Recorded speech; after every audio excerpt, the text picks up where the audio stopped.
estamos na região da Rota Imperial, porque o nosso D. Pedro II, gente, passou por aqui. Na verdade, foi ele que incentivou a colonização dessa região aqui na região de montanhas do Espírito Santo. Vem comigo, vamos mostrar como é que foi essa colonização.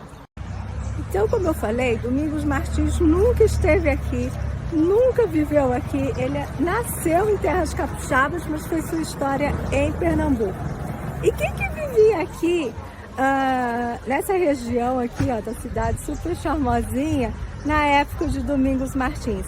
Eram os índios puris, que eram considerados, eles eram chamados de índios ousados, né? Eram considerados muito ousados, porque eles surpreendiam nos seus ataques.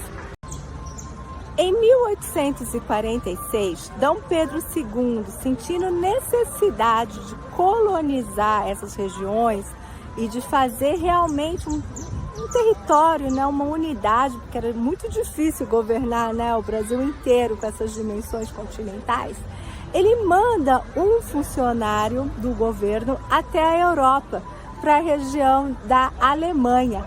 E lá esse funcionário tem o papel de fazer propaganda dessas terras, né, desse paraíso tropical. Então, em 1846, esse funcionário do governo imperial faz propaganda do nosso paraíso tropical lá na Alemanha, e alguns alemães decidem fazer uma viagem para morar aqui no Brasil. E aí inicia a imigração alemã nessa região aqui. Aqui, ó, uma estátua em homenagem aos imigrantes. E a gente não pode esquecer que a Alemanha, nessa época, estava passando uma crise muito feia, né? As pessoas estavam realmente vivendo lá em condições bem precárias. Então, vários decidem fazer essa viagem, né, da Europa até o Brasil. E aqui nessa região chegaram 39 famílias, sendo uma parte de católicos e outros de luteranos. Em torno de 163 pessoas chegaram aqui nessa região, sendo 23 de famílias católicas e 16 de família luterana. As famílias católicas fundaram a colônia numa região em que eles colocaram o nome de Santa Isabel, em homenagem à princesa e também à santa que a princesa tanto adorava, a princesa Isabel. Já os imigrantes luteranos vieram para essa região aqui que eu estou, chamado de Campinho. E assim essa região ficou com as características da arquitetura alemã. E olhem a igreja luterana. E essa foi a primeira igreja do Brasil luterana a ter uma torre, porque era proibido, né, ter torre nas igrejas luteranas. Da Germânia, saíram de navio, vieram para a França, embarcaram, chegaram no Rio de Janeiro, subiram pelo Rio Jucu e se estabeleceram aqui no centro de Domingos Martins, em Santa Isabel. Em Santa Isabel. Isso aí. E em Santa Isabel ficaram mais os católicos. Exatamente. Os católicos, eles se dividiram um pouco mais porque os luteranos não podiam fazer igreja onde estava a igreja dos católicos. Então eles estavam procurando um local melhor, a parte luterana, que chegou em Campinho, que é aqui o centro de Domingos Martins. Então lá ficou mais os católicos, aqui mais os luteranos. Só que aqui tinha mais espaço para desenvolver, porque era um local mais plano, então tinha locais para construir. O centro acabou ficando aqui, mas a história mesmo começou lá. E aqui no centro só ficou sendo centro por causa do espaço mesmo. Ah, entendi, por causa do espaço que aqui tinha. E aí vocês eram mais da área de plantação, agricultura? Isso. O que vocês... O pessoal veio convidado por D. Pedro II, vieram inicialmente para ser agricultores, para poder plantar, cultivar, explorar a terra. Porque inicialmente eles ganhavam a terra, mesmo que precisassem pagar depois, mas a proposta era essa: vamos plantar, vamos cultivar, vem começar a vender, depois ia pagando essas despesas, as terras que eles ganhavam inicialmente, os materiais para trabalho que eles ganhavam inicialmente, eles foram pagando e ficando com a terra deles. Ah, muito Você lindo. viu, assim. É emocionante saber a história e como vocês preservam essa história, né? Pomeranos, o povo pomerano e o povo Hunsrück, eles ficaram divididos. O povo Hunsrück, como ficou ao sul do Rio Jucu, ficou por aqui, e o povo pomerano ficou mais isolado ao norte do Rio Jucu. Mas com o tempo, esses dois grupos foram se conversando. Eles com a cultura deles lá e os Hunsrück com a cultura deles aqui. Mas Tinha muita diferença de cultura? Tinha língua, por exemplo. A língua era muito diferente. O Hunsrück é uma língua que também não existe mais na Alemanha, mas tem as características dela. E o pomerano também é uma língua que não tem mais na Alemanha, mas tinha as características dela, assim. E o que aconteceu? Aqui, o pessoal aqui, o povo alemão, tinha muitas filhas mulheres. E essas filhas mulheres não tinham maridos para poder casar. Os pomeranos, ao contrário, tinham muitos filhos homens. Então a população que tinha tantos pomeranos, tantos católicos, tantos Hunsrück, esses pomeranos começou a vir casar com mulheres Hunsrück.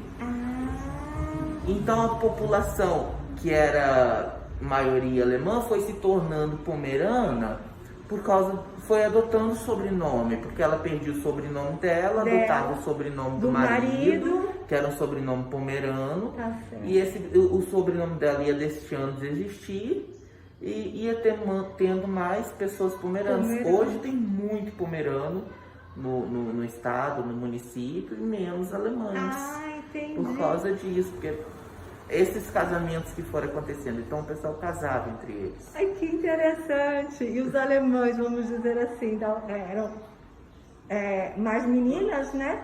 Isso aí. Os pomeranos, mais os meninos. Mais os meninos.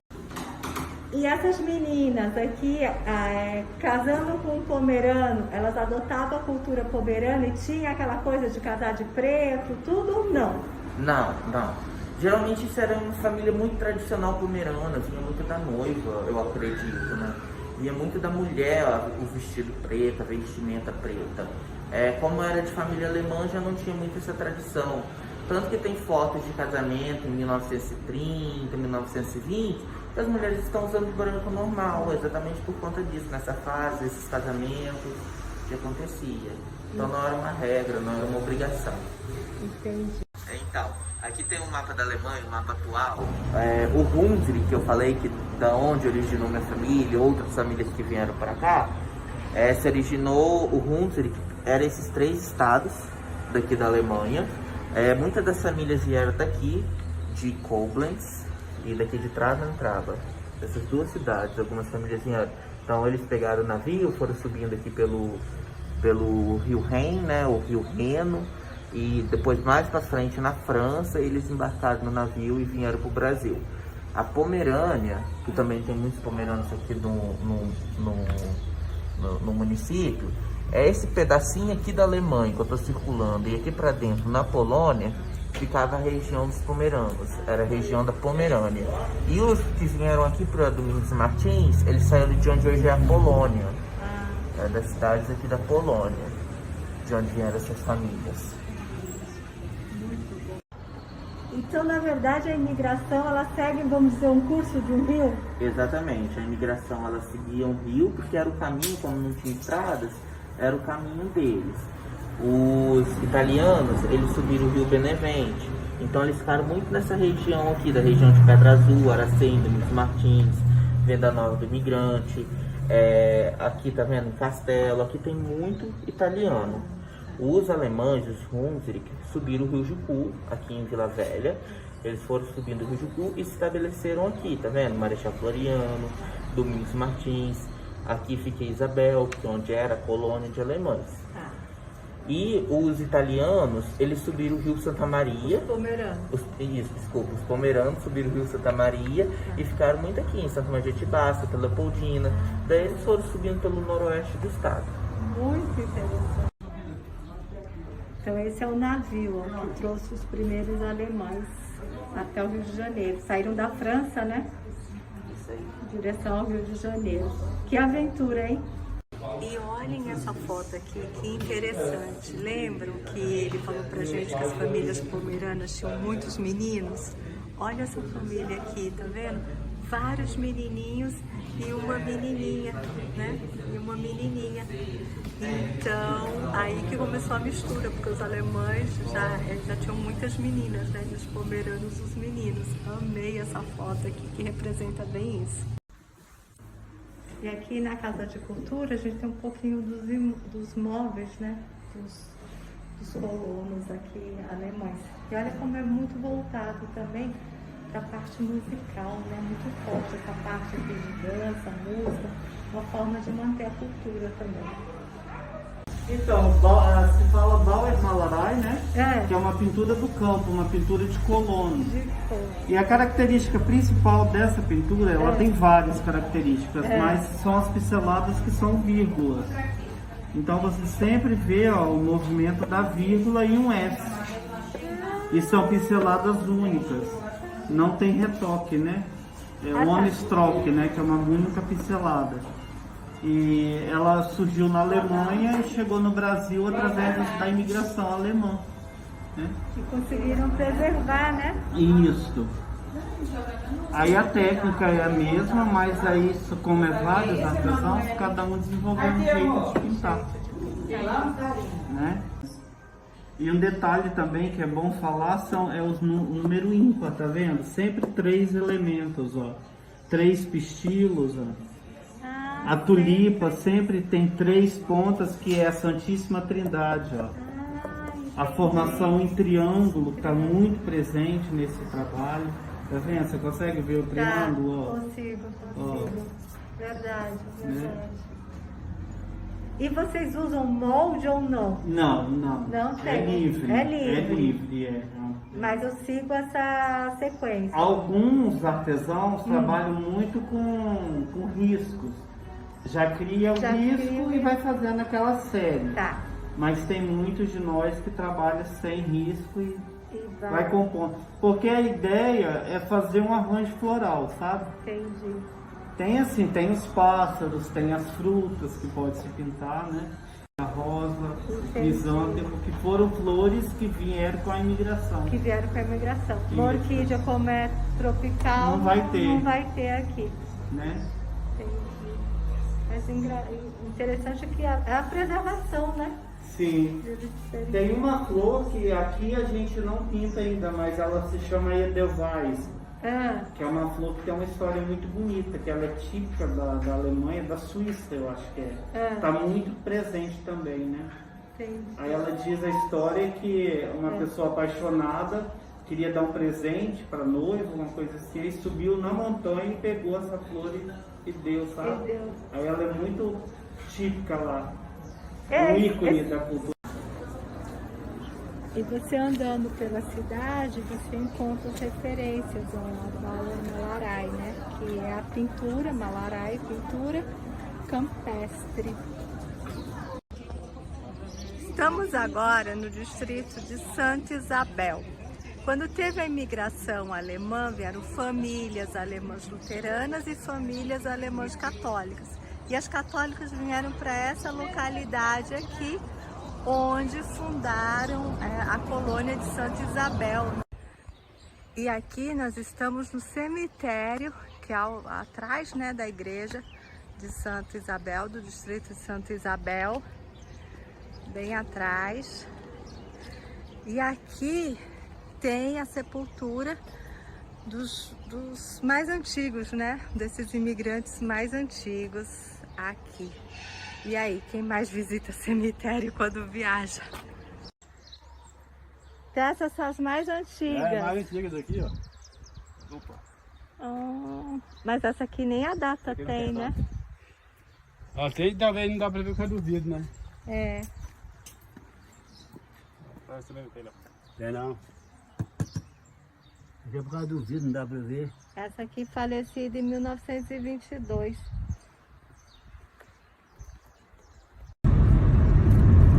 Em 1860, D.